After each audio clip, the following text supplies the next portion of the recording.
news I was wanting to hear, was Mansell flat out? He wasn't going into it.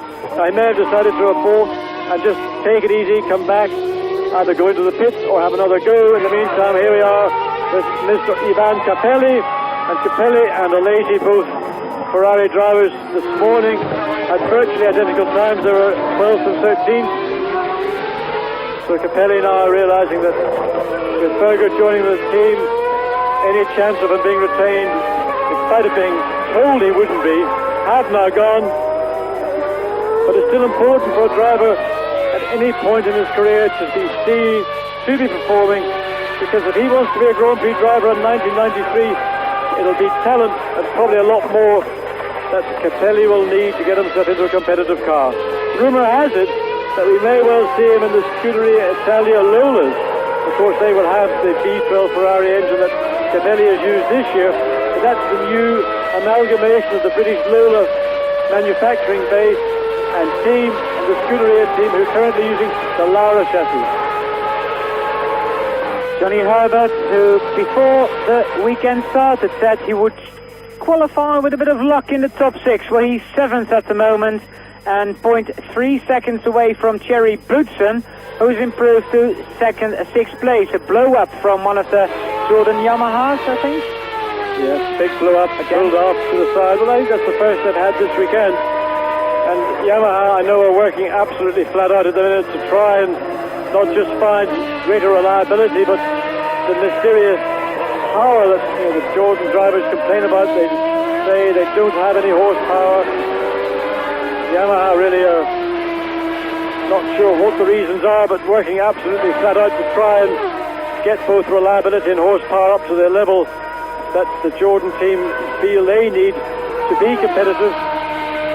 In the meantime, De Cesaris now up to 13th place in his Tyrrell with the V10 Ilmor engine. And you thought Andrea could go really well here. Of course, he was leading this Grand Prix back in 1983.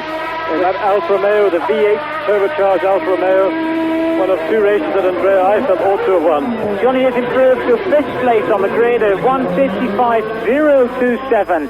Now the top 5 is Nigel Mansell, Ayrton Senna, Riccardo Patrese, Michael Schumacher and Johnny Herbert, while Formula 1 retournee Christian Fittipaldi parks his Minardi Lamborghini in the gravel. And that looks like a stopped engine for Christian Fittipaldi, of course. Christian having his first Grand Prix since way back at the beginning of July at Manicure, where he had a little injury to his neck and cracked vertebrae.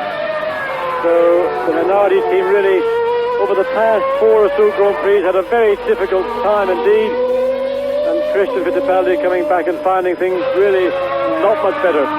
The best news, in fact, for Fittipaldi is that Gustav Brunner, the man responsible for the march at Benlinger and at Fettier driving, he is going to act as a consultant to the Minardi team. And Gustav Brunner, in my book, is a very, very able engineer designer indeed, and I would hope to see very shortly improvements appearing in that Minardi car. And of course, Gustav Brunner, who worked for Ferrari, worked for ATS, designed the Renault years ago, and I think his very first claim to fame was the Maurer Formula 2 car, John.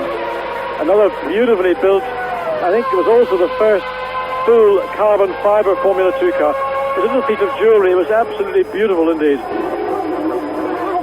Jean Alesi, waiting for John Barnard, for Gerhard Berger to join the team, and Ferrari to change its fortune next year. He's moved up to 8th place on his very first try, and it looked like the car was lacking some grip there on the braking.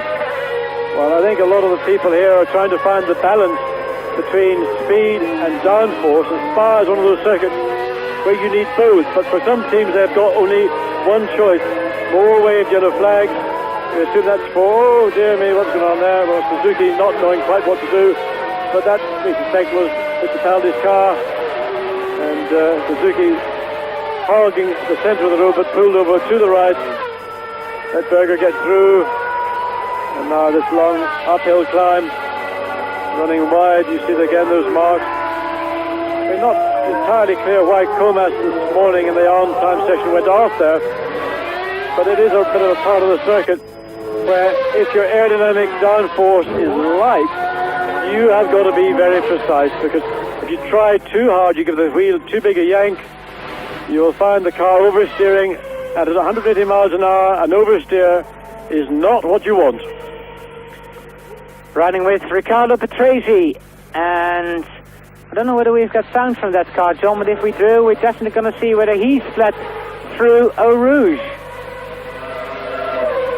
Well, it's coming down here, I tell you, this is very quick. Almost 180 miles an hour in the dip now. Well, that doesn't look like 180 miles an hour to me. But of course, the camera, the single lens on the camera is a very deceptive judge of speed, because at the end of this straight, both Mansell and Patrese are just nudging into the low 190 miles an hour bracket. He's 2.5 seconds slower at the first intermediate stage than Nigel Mansell. Riccardo Patrese currently third, and some 1.8 seconds slower on that lap, so this is not really much from Riccardo Patrese. But going through Eau Rouge, Allard, I tell you, in a fast car, whether it be a Formula One car or a sports prototype, is very, very daunting indeed. Again, riding with Riccardo, this is up to that very long left-hander, blind, so that you turn in once and it sets the car up for the rest of the corner.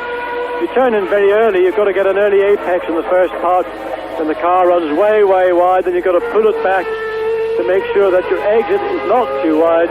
Great corner, great satisfaction. Well, Bertrand Gachot returning to Spa, of course, this time last year he was a guest of Her Majesty the Queen of England in one of our hotels. I think he was staying in a hotel down near New Haven, down in Sussex, and there was a lot of support for Bertrand Gachot. 1 year ago, the free Gachot campaign was at its height, and Bertrand Gachot letting Riccardo Patrese go past Gachot probably also about to take another visit back to the pit.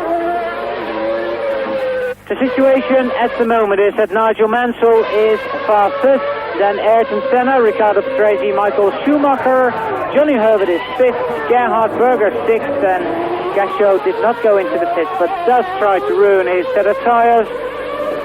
Then, well, we're looking at Ron Dennis, Jerry Boutsen moves up to 5th, and that's Johnny Herbert back in 6th, Berger 7th, Brundle 8th, a lazy 9th, Hakkinen 10th, Capelli 11th, and 12th is Eric van der Poel. Not qualified at this moment are Christian Fittipaldi and Roberto Moreno, and we still have only seen 28 cars out yet. Thomas and Terry McCarthy are the drivers that have not completed the lap so far in this very first qualifying session that is over in 13 minutes. Well, Roberto Moreno has taken over Terry McCarthy's car because it was on the second lap, or in fact the third lap, that Moreno started that his engine blew up. He's now completed 4 laps, so maybe Terry McCarthy might get out in that car, though I somehow feel that Terry's role is that it's his role all this year, and that is just to go through the minimum number of laps. Well, he's certainly done the minimum number this afternoon, that is 0. In the meantime, we watch Riccardo Patrese as he comes down to Stablo. 4th gear, drive the car hard. 5th gear now, 6th gear, this section, picking up speed all the way through this uphill section. Nigel Mansell, well, he hasn't got an awful lot to worry about. Comfortably by some 1.5 seconds quicker than Ayrton Senna. And Riccardo Patrese, I saw that all going wrong for you. You came out of the first part of the chicane, too much power. You turned into the second part of the bus stop chicane. You already had oversteer, and that was inevitable. I'm sorry, Riccardo. I saw you doing it, and everybody here on Eurosport saw it live as well. Riccardo Patrese, who will start his 236th Grand Prix tomorrow. Allard, that is the 3rd unforced error we have seen from Riccardo Patrese in 3 Grand Prix. We saw him make a mistake on the last lap at Hockenheim. We saw him make a mistake in the Hungarian Grand Prix when he was leading comfortably. And there again, another unforced error from Riccardo Patrese. He is currently in 3rd, and the man he was trying to beat is the man we see now.